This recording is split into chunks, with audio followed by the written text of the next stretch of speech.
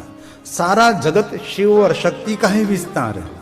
ये ब्रह्मा जी ने नारद जी को बताया कि नारद जी, पूरा विश्व इस शिव शक्ति का विस्तार है, और शिव और शक्ति जगत के माता और पिता हैं। इसलिए शिव परंपरा में हम अकेले शिवलिंग की पूजा नहीं करते, साथ में हम पीठ की पूजा करते हैं। लिंग और लिंगी, पीठ और लिंग, शिव और शक्ति की उपासना है। ये तो अब मूर्ति की स्थापना हुई देवियों की। गहराई से आप देखो, जो जितने शक्तिपीठ है वहां पिंड था, जैसे लिंग और लिंगी, पिंड और पिंडी। अभी भी कहीं कहीं शक्तिपीठों में मूर्ति नहीं है। बहुत सारे शक्तिपीठों में अभी लिंगी का ही पूजन होता है, पिंडी का ही पूजन होता है। जैसे भगवान शंकर जी का निराकर लिंग है, वैसे ही आद्य शक्ति की निराकर लिंगी है, पिंड होता है। मूर्ति तो बाद में, एक मनुष्य के मानस की उपज, उनको कहते हैं मूर्ति। मूर्ति हमारी परंपरा नहीं है। हम आद्य शक्ति की उपासना करते हैं तो निराकार स्वरूप में करते हैं, ज्योति स्वरूप में करते हैं, और हम शिव की उपासना करते तो भी निराकार स्वरूप में करते हैं और ज्योति स्वरूप में करते हैं। देवी के स्थान को भी ज्योति कहते हैं, माता की ज्योति है, माता की ज्योत है। लेकिन हमारे भगवान महादेव के स्थान को भी हम ज्योति लिंग कहते हैं। इसलिए हमारा परंपरा प्रकाश का परंपरा, हमारी परंपरा ज्योति की परंपरा है। हमारी परंपरा ये आदि परंपरा है, शिव शक्ति की परंपरा। इसमें से बहुत सारे दर्शन कर सकते हैं, अलग अलग अलग आप रूप रंग से भगवान की उपासना, देवी की उपासना हो सकती है। लेकिन अंत में तो भगवान शिव ने कहा है, कार्तिकेय स्कंद को कहा है कि मुख्य 3 देवियां हैं। रजोगुण से प्रकट हुई जो ब्रह्मा को मिली, ब्रह्मण कहलाई, और सतोगुण से प्रकट हुई महालक्ष्मी कहलाई, विष्णु को साथ रही, और मैं रुद्र, और रुद्राणी प्रकट हुई, और तीनों देवियों में से 3-3 रूप प्रकट हुए। तो शिव जी ने कह दिया कि नव दुर्गा हुई है, देवताओं की सहाय करती है, देवताओं की रक्षा करती है, विश्व कल्याणी रहती है। और शिव महापुराण में स्पष्ट कहा है, जितने भगवान शंकर भी भोले हैं, इतने ही भवानी भी इतनी ही भोले। एक पंक्ति गाई जाती है, भोली भवानी माँ, ऐसा कुछ गाया जाता है, भोली भवानी माँ। क्या थी उतरा तो कि भोली भवानी, क्या से शब्द कहां से आया? सिर्फ महादेव के लिए भोले शब्द, भोलेनाथ, भोले भाले भगवान, वैसे ही देवी के लिए भी भोले शब्द प्रयोग होता है। और कहे तो जितने महादेव करुणा से भरे हैं, इतने ही महादेवी भी करुणा से ही भरी है। रुद्र भी कोई भक्त का दुख देखकर उनका हृदय द्रवित हो जाता है, ऐसे ही रुद्राणी है। रुद्राणी भी देवी ऐसी है, कोई भी भक्त का दुख देखकर उनके हृदय द्रवित हो जाते हैं। इसलिए हमारी परंपरा दोनों की परंपरा है। इसलिए कोई भी हो, उसके लिए ये दोनों परंपरा श्रेष्ठ माने जाते। कहीं कहीं विचारधाराओं में, कहीं कहीं हमने देखा है संप्रदायों में शक्ति उपासना को दूर कर दिया है। कभी नहीं करना चाहिए। कोई भी हमारा अवतार हो, शक्ति के बिना अधूरा रहता है। भगवान शिव के द्वारा कितने भैरव प्रकट हुए, 64 भैरव, 64 भैरव। लेकिन जितने भैरव प्रकट हुए, इतनी भैरवी साथ में प्रकट हुई है। भैरव के बिना कोई भैरवी नहीं, भैरवी के बिना कोई भैरव नहीं, शिव के बिना कोई शिवा नहीं, शिवा के बिना शिव नहीं। इसलिए हमारी परंपरा दोनों की परंपरा। इसलिए शिव का रूप भी अर्धनारीश्वर है और आद्य शक्ति का रूप भी अर्धनारीश्वर है। आद्य शक्ति को अर्धि नारीश्वर कहते हैं, आधे अंग में नर है आधे अंग में वो नारी, दोनों का रूप ऐसा है। जैसे शिव है अर्धनारीश्वर, तो शिवा है अर्धनारीश्वर, ये परंपरा है। आज सुंदर किसी ने बहनों के लिए लिख कर दिया है कि हमारे घर में जो नारी है, हमने पहले भी कहा था कि नारी की कैसे उत्पत्ति हुई। तो भगवान शिव के सामने जब शक्ति प्रकट हुई तब भगवान शंकर ने जलाकर भस्म कर दिया था। तो जलाकर भस्म करने के बाद उसका पिंड 3 पिंड बनाया था स्वयं शिव जी ने। निराकार जो आदि है, जो अनादि है, जो निरंतर है, 3 पिंड बनाकर, एक पिंड ब्रह्मा को, एक पिंड विष्णु को, एक पिंड रुद्र को दिया था। और इनमें से भस्म थोड़ी सी रह गई, वो परमात्मा आदि निराकार शिव ने लेकर पूरे विश्व में उसको बांट दी। इनमें से नारी का सर्जन हुआ है। इसलिए हर नारी आद्य शक्ति का प्रतीक माना जाता है। इसलिए हम कह रहे थे नारी तो नारायणी है, स्वयं तो आदि है। नवरात्रि में और कोई देवी देवताओं की उपासना न हो सके तो आपके घर में जितनी देवी हैं, कोई भी रूप में, बहन के रूप में, पत्नी के रूप में, माता के रूप में, कोई भी रूप में, बेटी के रूप में, ये सभी आद्य शक्ति, उनका 9 दिन आदर करो। 9 दिन जिंदगी भर आदर करना चाहिए। और पुराणों में कहा है जो पुरुष नारी का आदर करते हैं उन पुरुष पर विश्व की देवी, विश्व के देव सब प्रसन्न रहते हैं। इसलिए कभी नारी का अनादर नहीं, वो आदि शक्ति का प्रतीक माना जाता है। बहुत सुंदर किसी ने मुझे भेजा है, बात भी बहुत सुंदर है। जन्म ग्रहण करती हुई कन्या शैलपुत्री मानी जाती है। किसी के घर में भी बेटी का जन्म हो, उनके लिए सुंदर लिखा, मुझे अच्छा लगा तो मैं लेकर आ गया। एक स्त्री के पूरे जीवन चक्र का बिंब में दुर्गा के रूप में, स्वरूप में देखना चाहता हूं। किसी ने बहुत सुंदर चिंतन किया, किसी ने किया मुझे पता नहीं, लेकिन मेरे पास पहुंच गया तो मैंने लिख लिया। क्योंकि अच्छी बात लिखनी चाहिए, अच्छी बात याद रखनी चाहिए। बुरी बात, गंदी बात, किसी के छिद्र खोलने वाली बात कभी भी लिखनी नहीं, कभी याद भी रखनी नहीं चाहिए।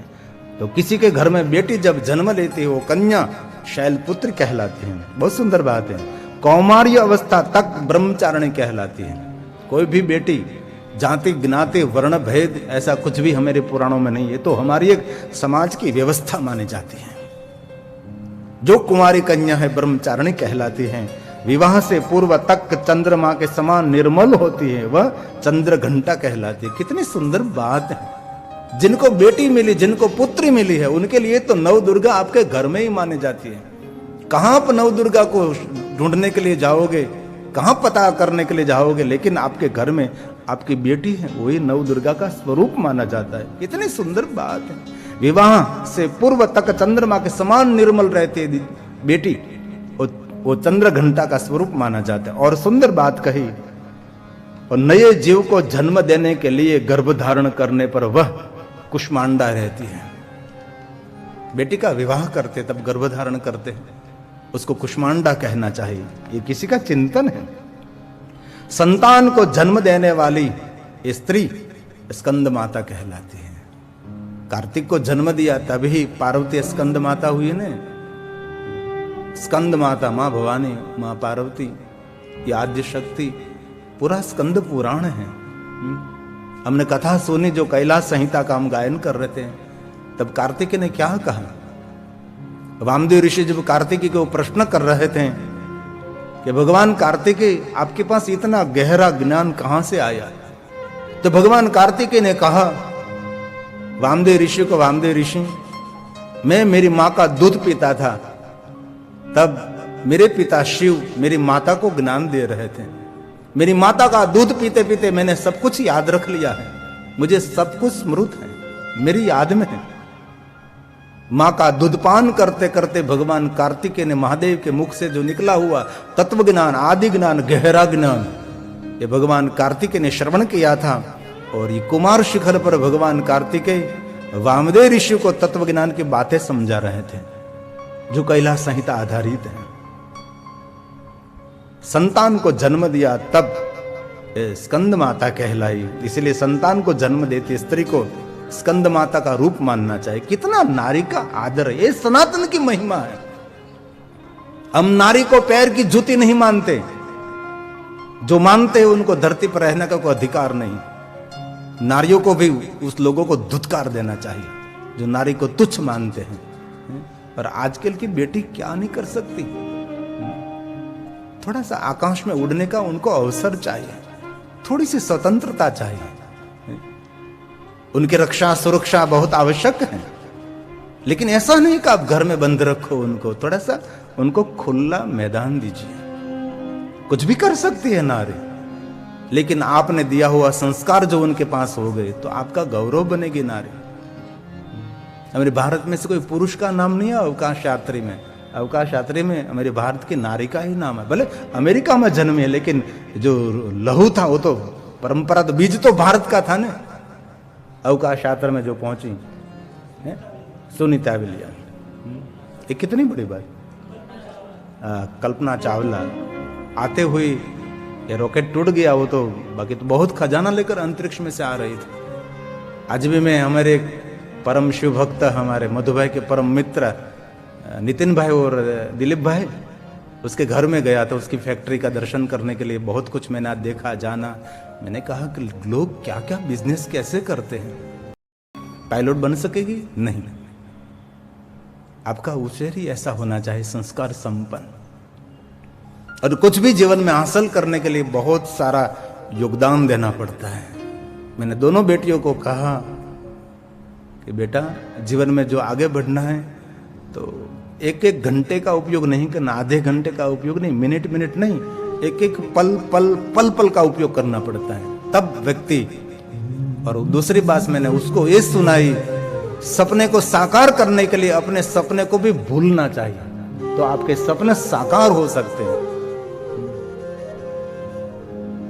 इसलिए आपके घर में जो शक्ति है वही हमारे लिए नव दुर्गा का स्वरूप माना जाता है। बहुत सुंदर बात की इसने लिखकर, मुझे बहुत अच्छी लगी इसलिए मैंने लिख ली। और संयम व सावधान को धारण करने वाली स्त्री कात्यायनी कहलाती है। कितनी सुंदर संयम रखती है, संयम और सावधानी से अपना जीवन गुजार रही है, स्त्री कात्यायनी मानी जाती है। बहुत सुंदर बात है। और अपने संकल्प से पति की अकाल मृत्यु को भी जीत लेने वाली वह नारी कालरात्रि कहलाती है। हमारे शास्त्रों में प्रमाण है, सावित्री का प्रमाण माना जाता है, पति को मृत्यु के मुख में से भी बचा सकती है। ऐसी नारी, पवित्र नारी, पतिव्रता नारी जो संयम और संकल्प से अपना जीवन बिताती हैं, पति को मृत्यु के मुख में से भी वापस ले सकती हैं, उसको कालरात्रि कहा जाता है। बहुत सुंदर बात। और आगे, संसार कुटुंब ही उनके लिए संसार है, कुटुंब ही उनके लिए संसार है, उनका परिवार है वही उनके लिए संसार माना जाता है। और संसार का उपकार करने से महागौरी कहलाती है। आज के देवी महागौरी है ना। और आगे कहा, धरती को छोड़कर स्वर्ग प्रयाण करने से पहले संसार में अपनी संतान को सिद्धि, समस्त सुख संपदा का आशीर्वाद देने वाली सिद्धदात्री कहलाती है। ये हमारी नव दुर्गा, बेटी के रूप में, बहन के रूप में, पत्नी के रूप में, माता के रूप में निरंतर जो नारी रहती है, नारी की शक्ति को पुरुष एक थोड़ी सी भी पहचान नहीं सकता है। ये सिद्धदात्री कहलाती है। हर स्त्री अपने आप में कहीं ना कहीं मां जगदम्बा का प्रतिबिंब माने जाती है। इसलिए नारी को कभी निंदिए नहीं, नारी रतन की खान है। कितनी कितनी सुंदर बात है। और नारी शक्ति में विराजमान मां जगदम्बा को मेरा कोटि कोटि हृदय से प्रणाम। ये लगभग रजनी भाई ने मुझे भेजा है, लिखा है मेरा नाम गिरी बापू की वाणी, लेकिन ये मेरा संशोधन नहीं है, संशोधन किसी और का है। किसी ने संशोधन किया मुझे पता नहीं, बात तो मन में रम रही थी, घूम रही थी कि ऐसा कुछ हो सकता है, लेकिन स्पष्ट चित्र नहीं था। पर हमारे परम शिव भक्त, हमारे रजनी भाई ठक्कर अहमदाबाद रहते, उसने मुझे ये सब कुछ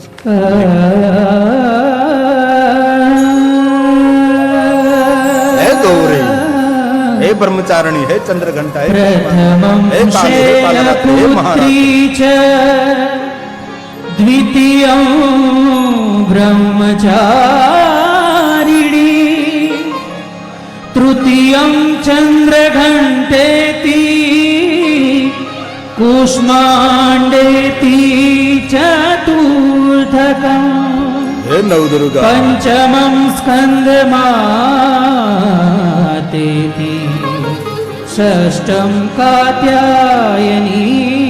च, ओम जयंती कला काले भद्रकाली कपालिनी, कालरात्रीति, महागौरीति च हे चित्राय नमः भव्याय नमः ओम नित्याय नमः सिद्धिदात्री च शाकंभरी विशंभरी नवदुर्गा विशालक्षी मीनाक्षी कामाक्षी कामकोटि नवदुर्गा प्रकीर्तिता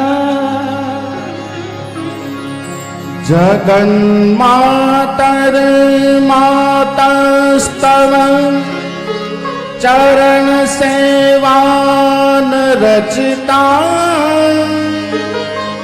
नवदंतं नवदुर्गा हे ईश्वरी हे परमेश्वरी हे सर्वेश्वरी भूयस्तव मया मंडिता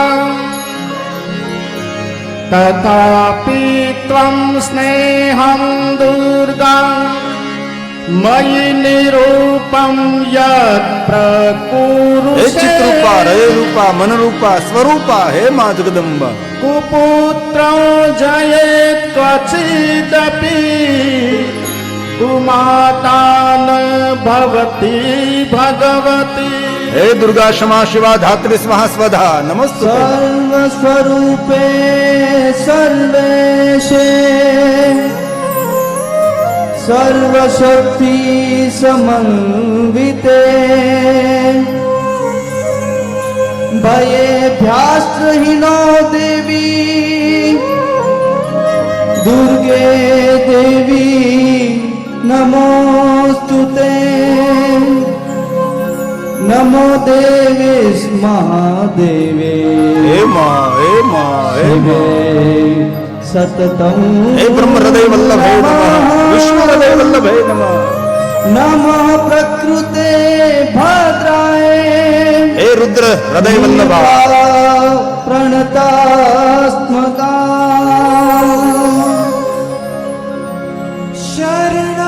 शरणागत दीनार्त परित्राण परायणे हे सती हे साध्वी हे प्रतिभावती हे मंत्रवती हे तंत्रवती देवी नारायणी नमोस्तुते नारायणी नमोस्तुते। तो महाकाली की उत्पत्ति की कथा हमने सुनी।